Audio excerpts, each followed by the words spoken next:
He's a co-founder of Rhino Records. His brand new book is just out. Time has come today. Rock and Roll Diaries, 1967 to 2007. Harold Bronson, good morning and welcome to WDHA. Hi, happy to be here. There's a few things in the book that I didn't know, and one of them is non-musical. Having spent 8 years or so in the Bronx, egg creams were just a part of the culture there. I didn't know anybody on the West Coast knew what an egg cream was. Um, Let me try to think. When you think about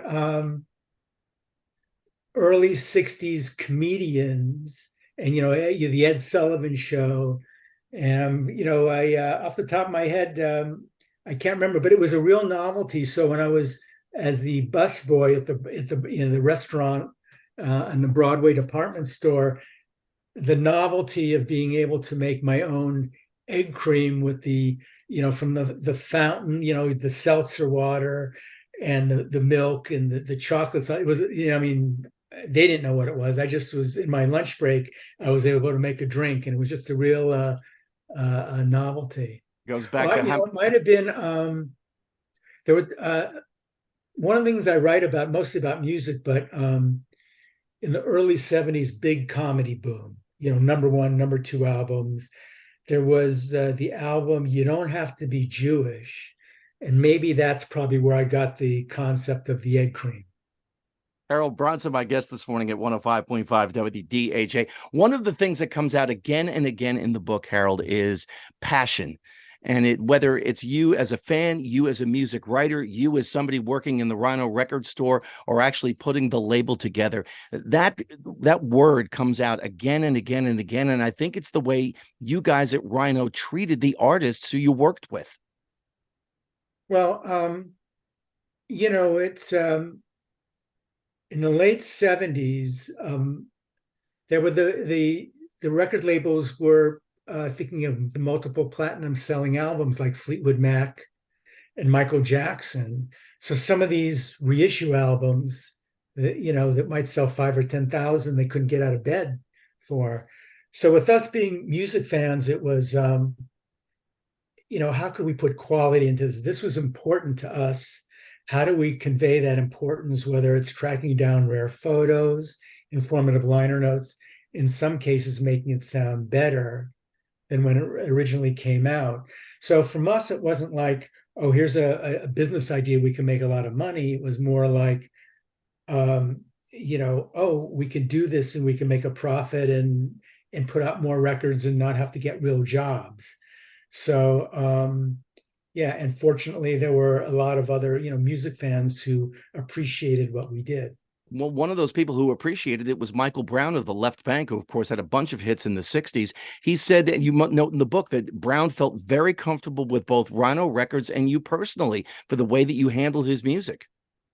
Yeah, so originally we did a best of the Left Bank, and it was a lot of the songs that people know, like Pretty Ballerina and Walk Away Renee.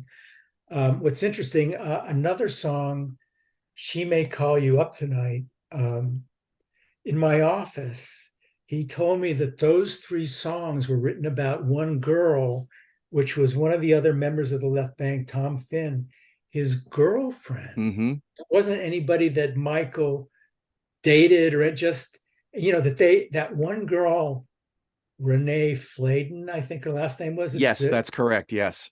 She's just inspired. So what I'm saying is, it's great to interact with these people and get stories like that. And those stories are ones I was able to put in the book. But yeah, he felt comfortable with Rhino and with me, that he offered his small publishing catalog. I was kind of surprised that he offered it to us, but it wasn't like an exploitive thing. He knew that that we would take good care of his copyrights. One of the other artists that you took care of, at least in my opinion, and I think others as well, would be the Monkees. And I associate Rhino Records very, very much with the Monkees and a resurgence of their popularity over the years. And in fact, I think you had a lot to do. The record company had a lot to do with getting them back and getting some level of respectability for them as musicians. Yes, I think you're right.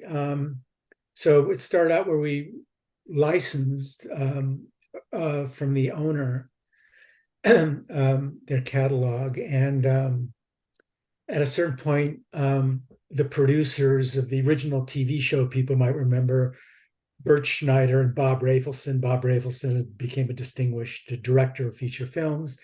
They came to us and they wanted to sell their rights.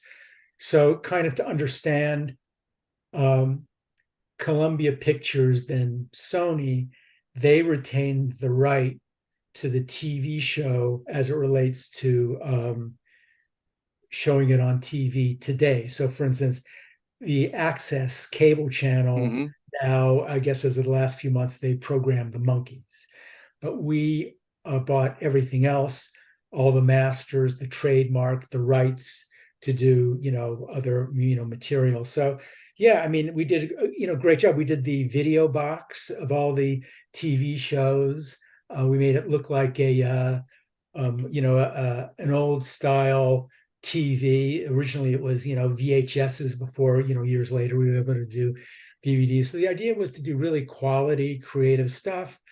But also, this music was really important.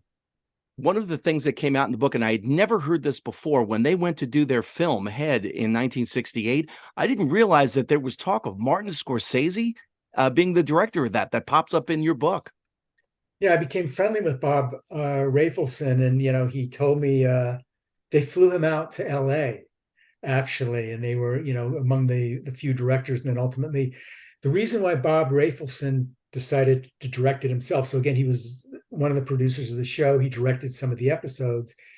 He was thinking, I may not get a chance to direct a feature film, so here's my chance. And then, really interesting, he thought, it's segmented where it's like, oh, I want to make a Western. So there's one segment which is a Western. Or there's all these genres like, World War II film. So it's kind of, if I don't get a chance to make any of these films, let me do the monkeys film in like these segments. And that's part of the creativity and the beauty and the novelty, and what makes that so unique was just sort of his thinking that, oh, maybe I'll never get another chance to make a feature film. Harold Bronson's my guest this morning at 105.5 WDHA. His new book, Time Has Come Today. One of the artists who comes up a few times in the book is Emmett Rhodes. I was a huge Emmett Rhodes fan. I know Rhino did the merry-go-round records, but I thought that Emmett would have been the perfect artist for Rhino to do. Bill Inglot doing the mastering of it and the great liner notes. I wish that had come to happen. Well, that was the merry-go-round was one of the first bands I saw live, and I talk about that in the book. And then he was one of the first people that I interviewed. And obviously, it's interesting. When you're growing up and listening to radio as a music fan, you don't know about regional radio. Usually, whatever's a hit is what gets played in your city. You don't know that, Merry-Go-Round, of course, were a local LA band. And they were really big in LA, but you don't know that maybe they didn't get played in other cities in the US. And if you look at their national chart position in the Billboard book, they didn't have a top 40 hit. You're a Very Lovely Woman is, has been covered by people. It's a great song. Live was their first LA hit. So, and then the first solo album he did on Dunhill, I interviewed him during that period, and it's just a great record. So when Paul McCartney put out McCartney, aside from the quality of the music, it was kind of like the first rock album where the performer had played all the instruments. And like, oh wow, like nobody had done that before. So Emmett's album came out a few months later, and he did the same thing. And to my taste, his album was better than McCartney. But anyway, he just felt really pressured in the deal that he made, and he did do, subsequent albums. And second album has some good material on it. But anyway, years later, when I interacted with him in reissuing the Merry-Go-Round, I mean, he did invite me to his house, and this is in the book as well. And Mm-hmm. he played me in his studio, but he only played me fragments. The fragments were really good, but I was thinking in all of these years he couldn't kind of string it together and complete one song. So, is really disappointing, and disappointing for him. But the thing about the music and the music we all love is you could go to your shelf, you could pull out an album, it's 30, 40 years old, whatever it is, and you could enjoy the music all over again. And that's the beauty of of what we do. There are some wonderful anecdotes in the book. It's called Time Has Come Today, Rock and Roll Diaries, 1967 to 2007. Harold Bronson, one of the co-founders of Rhino Records. Thank you very much for your time this morning here on WDHA. Best of luck with the book. Thank you so much.